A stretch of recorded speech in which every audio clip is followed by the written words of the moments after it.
My name is Dr. Dell Allen. I grew up on a small farm in northern Utah, attended Utah State University, studying tool engineering as a major, then went on to work in industry for some time, ended up setting up the program in manufacturing engineering technology at Brigham Young University, defining the courses, getting the equipment, hiring the other instructors, recruiting students, placing students, all the things that go on between. And that was a fun journey, and it was very rewarding. Brigham Young University was set up initially as a school to train teachers, and the motto is enter to learn and go forth to serve. They had places where the students could learn carpentry and drafting and machining and all those other practical arts. Then later we got into more sophisticated engineering kind of courses. The university has tried to be looking after the whole person, the intellectual, the physical, the social, the emotional, the spiritual, all aspects of life. And so that's a well-rounded program. As students begin to identify their talents and use them, it's a marvelous thing. When I was teaching a graduate class at Utah State University several years ago, these were seniors and graduate students, and I said, send me a 2-page memo on what your talents are and what you're going to do with them. They said, we've never been asked that question in our lives. We don't know what they are and we don't know how to find out. And I said, well, ask your second grade teacher or your mom or your girlfriend. These were 25 engineer male students. They finally ended up with the memos to me. They said that was the hardest assignment that they'd ever had. But now with StrengthsFinder online, in 30 minutes you can find out what they are. And you can begin to recognize them and use them in your work. I like to use a little matrix, listing my talents across the top, the goals or problems I'm trying to solve down the bottom, and then fill in the matrix. If I have this talent, how do I solve that? If I have this talent, how do I solve it? And so on. And it helps you to turn your talents into real strengths and apply them in your life. As I started teaching at Brigham Young University, I did a lot of study to find out what the students needed to do when they graduated. So my doctoral study identified 100 performance objectives that the students would do in their companies. And so we were trying to make each student a super person, Superman. We worked them really hard.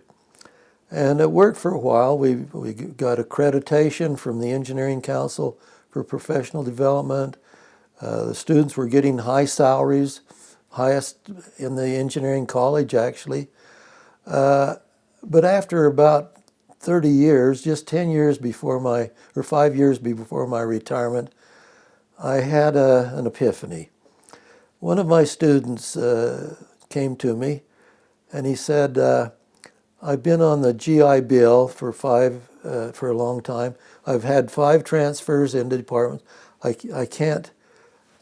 don't fit in this major, but I have to stay. So I said, Jerry, I'll help you get through. So we did. We got him graduated.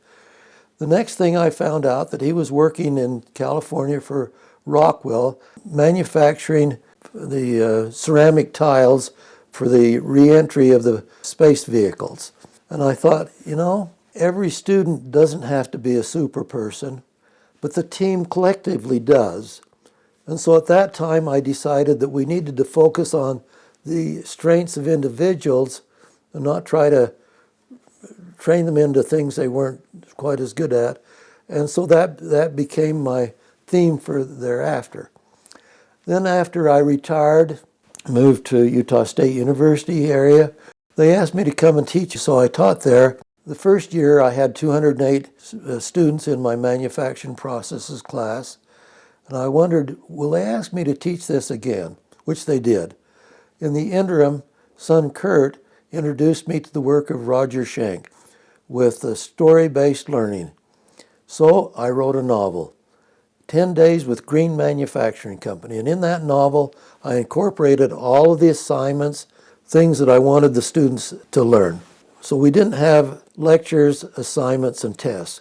We just had stories to follow. And each week, the students would read one chapter. I would circulate around the campus. We were in 8 different classrooms. So we would meet together on Monday, Wednesday, and Friday. We would meet, and they were running their own teams, 17 different teams. And it was so rewarding and amazing to see the growth in these students. They'd been competing against each other. Now they were collaborating and working together, understanding each other's talents and strengths. As I went one day, one of the project managers says, I think with our team we could solve any engineering project.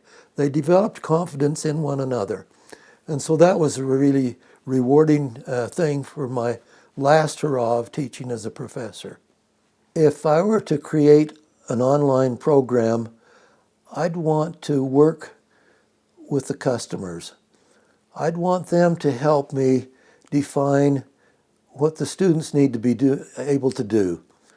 And then I would bring that back into the university and I'd write stories of how they use that. I think I would have some opportunities for evaluating how well the performance went. And I like 2 simple questions. When you do something, if somebody can ask you, what went well? And you like to amplify as many things as you can think of that went well. And then your next question is, what would you do differently if you were to do that again the next hour? And usually 2 or 3 things that you know of. Somebody else doesn't have to tell you. You know what has to be done. And I think those are 2 good ways to improve the teaching learning process.